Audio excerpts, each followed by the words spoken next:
This video is sponsored by Noragon, the commercial vehicle data experts. Visit noragon.com to learn more.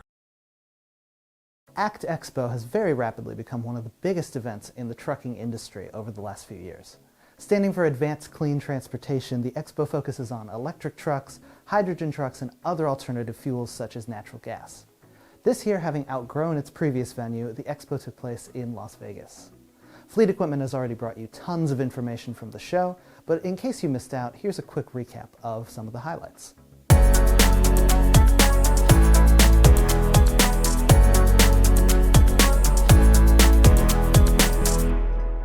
Autonomous driving is becoming closer to a reality, as Daimler recently announced an electric autonomous truck, which was displayed on the ACT show floor, and Volvo introduced their first ever autonomous truck at the show.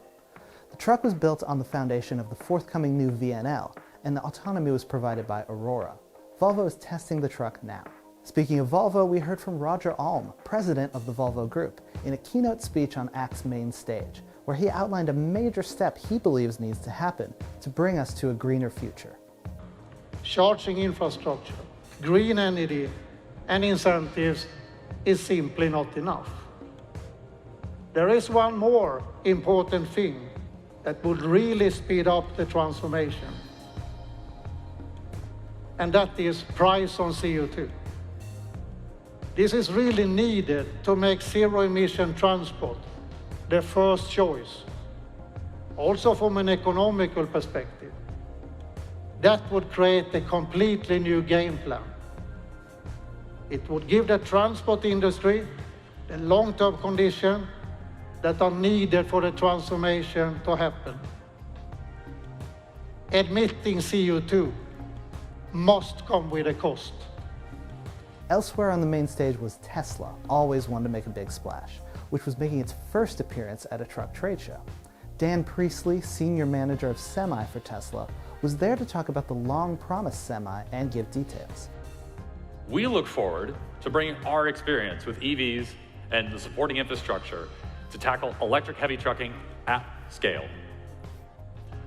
Now, I know, as alluded to, there's been some questions on timing, but Tesla has a specialty, and that is turning the impossible into merely late.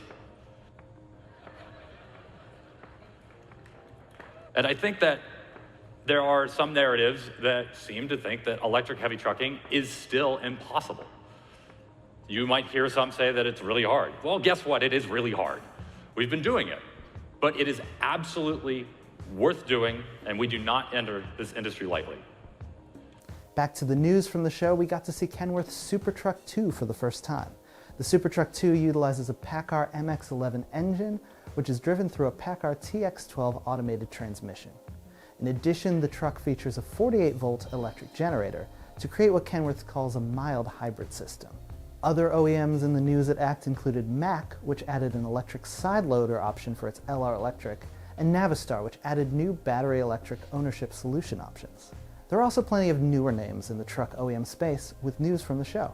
Hino and Hexagon Purus revealed their new Tern RC8 Class 8 truck. Lion Electric announced plans for a Class 8 truck to come out this summer, and a new truck brand, ZM Motors, debuted.